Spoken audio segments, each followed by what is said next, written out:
Père, du Fils et du Saint-Esprit, ainsi soit-il. Mes bien chers amis, ce premier samedi du mois nous permet de nous tourner vers la très sainte Vierge Marie. La messe que nous célébrons est celle du cœur immaculé de Marie. 3 mots qui résonnent comme un programme pour nous mettre sur le chemin de l'école de la sainteté. Cœur, immaculé, Marie. Extraordinaire. Le cœur, que ferions-nous sans le cœur? En effet, sans cœur, il n'y a pas de vie possible. On dit que tel a bon cœur, mais que tel autre a mauvais cœur. Il y a donc dans la nature de l'homme, et ce depuis le péché originel, cette dualité du bien et du mal, qui se solde au final par l'usage que nous faisons de notre liberté, qui fait que nos actes vont pencher vers le bien ou vers le mal. Lorsque l'homme choisit le mal, qui est l'absence du bien, il se renie en quelque sorte, car il est créé à l'image et à la ressemblance de son Créateur, de Dieu. Au lieu de se refléter dans le miroir de Dieu, il va se refléter dans le miroir de Satan, qui va lui donner l'illusion d'être lui-même comme un Dieu, un Jupiter par exemple. Dès lors, ces actes seront ceux du diable, et notre époque en est un triste exemple.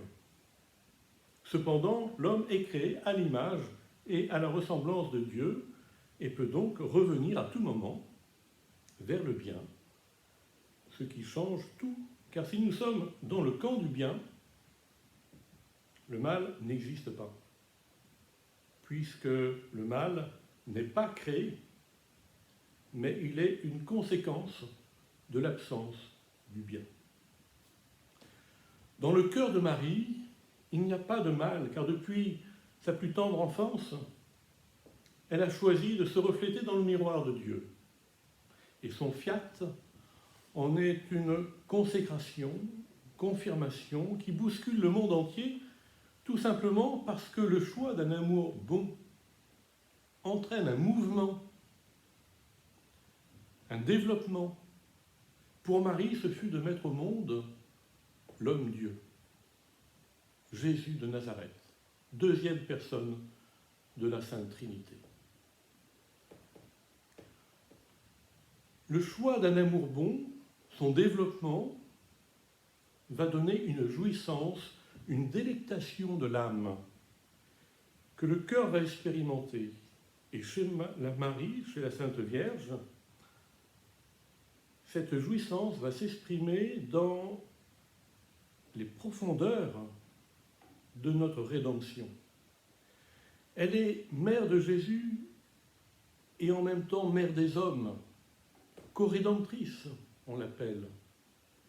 Elle est mère auxiliatrice de toute grâce, comme aimait le dire saint Jean Bosco. Immaculée, oui. Oui, Marie est l'Immaculée Conception. Depuis toute éternité, elle fut choisie par l'Éternel pour être la mère du Fils de Dieu.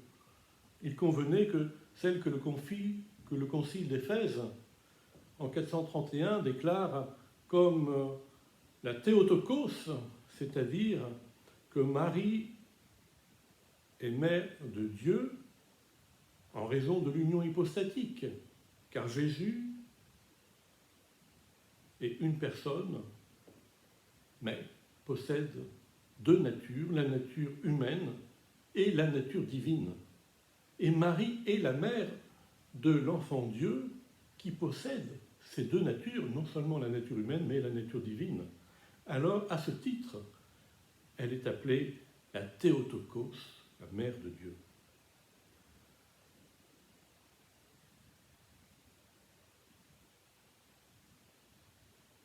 C'est pour cette raison qu'il convenait évidemment qu'elle soit exempte du péché originel pour mettre au monde l'Emmanuel.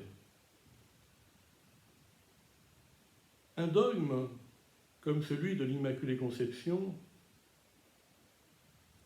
semble être une évidence. Mais qu'est-ce qu'un dogme? Un dogme, c'est une vérité de foi solennellement proclamée par le pape pour être accueillie par l'Église et qui entraîne l'adhésion du chrétien, un acte de foi. Ainsi, le 8 décembre 1854, dans la bulle Ineffabilis Deus, le pape Pie IX déclarait « Nous déclarons, prononçons et définissons que la doctrine qui tient de la bienheureuse Vierge Marie a été au premier instant de sa conception par une grâce et une faveur singulière du Dieu Tout-Puissant en vue des mérites de Jésus-Christ, Sauveur du genre humain, préservé, intact de toute souillure du péché originel. Elle est une doctrine révélée de Dieu et qu'ainsi elle doit être crue fermement et constamment par tous les fidèles. Marie, oui, ce mot est magnifique, car en elle, le bien a triomphé. Et pour nous qui restons faibles, et disons-le simplement, pécheurs, par Marie, avec l'aide du chapelet et de la récitation des litanies de la Bienheureuse Vierge Marie, nous pouvons nous fortifier pour faire le bien et pour que le bien triomphe dans nos choix comme dans nos actions. Marie, la contempler, c'est se mettre sur les pas de l'enfant Jésus, avec lequel elle entretenait d'infinis et silencieux colloques. Elle reconnaissait le visage humain de Dieu, de sorte que la sagesse mystérieuse du Fils s'est imprimée dans l'esprit et dans le cœur de la Mère. C'est pourquoi Marie est devenue le siège de la sagesse. 3 mots, mes amis, 3 mots. Cœur immaculé, Marie. 3 mots pour changer le monde. C'est pas plus compliqué. Marie, siège de la sagesse et porte de l'espérance. Aidez-nous à faire triompher le bien, le beau, le vrai dans notre société. Cœur immaculé de Marie, priez pour nous qui avons recours à vous. Ainsi soit-il. Au nom du Père, du Fils et du Saint-Esprit, ainsi soit-il.